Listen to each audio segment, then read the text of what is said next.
සුබ දවසක් බලන්න. අද අපි කතා කරමු PowerPoint වල තියෙන තවත් වටිනා ඔප්ෂන් එකක් ගැන. ඒක තමයි අපි PowerPoint presentation එක කොහොමද පැකේජ් එකක් විදිහට සේව් කරගන්නේ කියන එක.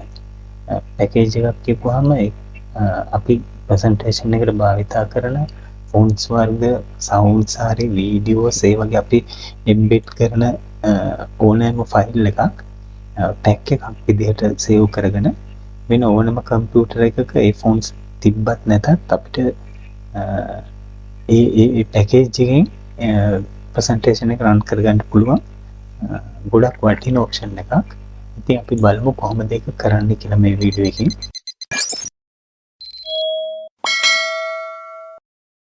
දැන් මේ තියෙන මම හදාගත්ත ප්‍රසන්ටේෂන් එක.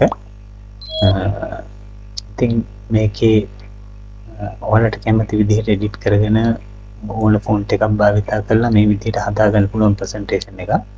ඉතින් මම ට්‍රාන්සිෂන් එහෙම ලොකුවට මම ඒ ගැන උනන්දුන්නේ නැහැ. ඔයාලට මට කියලා දෙන්න ඕනේ මේකේ මේ ඔප්ෂන් එක ගැන නිසා.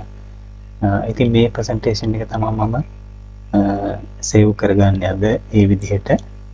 ඉතින් ඒකට මුලින්ම ඔයාලා කරන්න ඕනේ ෆයිල් කියන ඔප්ෂන් එකට යන්න ඕනේ. ගිහිල්ලා මෙතන එක්ස්පෝර්ට් කියන ඔප්ෂන් එක සිලෙක්ට් කරලා මේකේ තියෙනවා package presentation for CD කියලා එකක්. මෙන්න මේක තමයි සිලෙක්ට් කරගන්න ඕනේ. ඊට පස්සේ ඔයාලට පේනවා මෙතන this package includes linked or embedded items such as videos, sounds and fonts. Any other files added to the package. දැන් මෙන්න මේ ටික මේ පැකේජ් එකට ඇතුළත් කරගන්නවා මේ ඔප්ෂන් එකෙන්. අපි මේ ප්‍රසන්ටේෂන් එක හදන්න භාවිතා කරපු සියලුම ෆොන්ට්ස් වර්ග ඒ වගේම වීඩියෝ සවුන්ඩ්ස් ඒ තියෙන හැම දෙයක්ම එක පැක් එකක් විදිහට සේව් කරගන්න එක තමයි මේ ඔප්ෂන් එකෙන් කරන්නේ. ඉතින් අපි මේකේ මේ පැකේජ් for CD කියන එක ක්ලික් කරපුවාම අපිට දෙනවා මෙන්න මේ විදිහේ ඔප්ෂන් ටිකක්.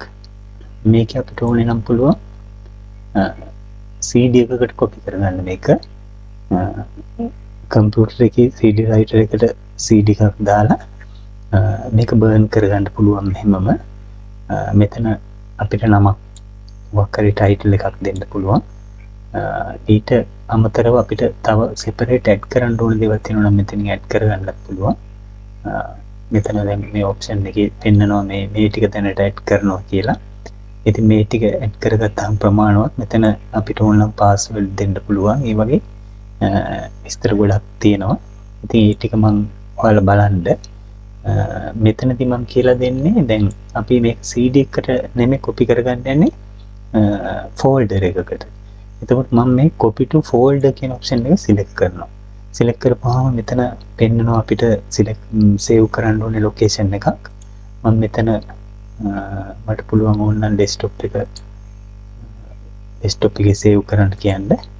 ඩෙස්ක්ටොප් එකේ ඕනනම් ෆෝල්ඩර් එකක් මට ක්‍රියේට් කරලා මෙහෙම මෙතෙන්ට මම දාන්නම් my presentation කියලා.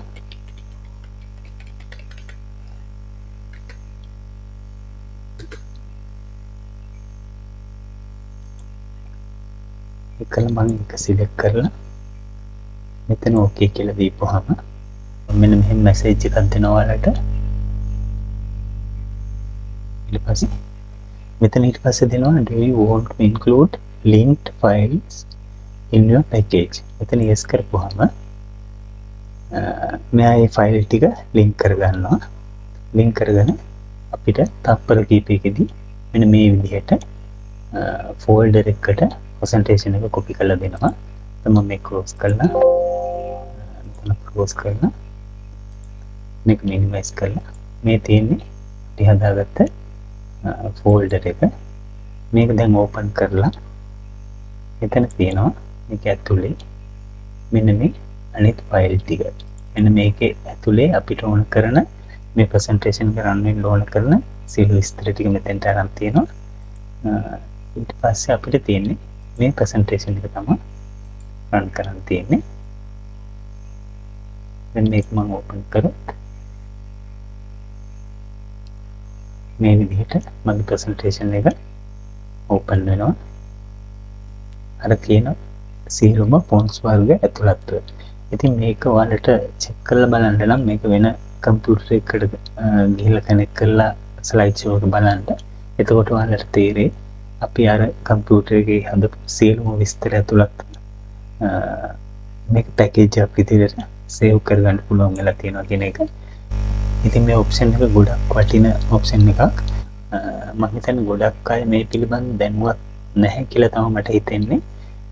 ගොඩක් වෙලාවට ගොඩක් අය භාවිත නොකරන ඔප්ෂන් එකක්. ඉතින් මට මේකේ තියෙන වැදගත්කම හින්දා මම අද වීඩියෝ එකෙන් මේක ගැන කතා කරන්න හිතුවා. ඉතින් මම හිතනවා ඔයාලා අලුත් දෙයක් ඉගෙන ගන්න ඇති කියලා. මේක ඇත්තටම වටින දෙයක්. ඉතින් මම අද වීඩියෝ එකෙන් කතා කරන්න බලාපොරොත්තු වෙන්නේ එච්චරයි.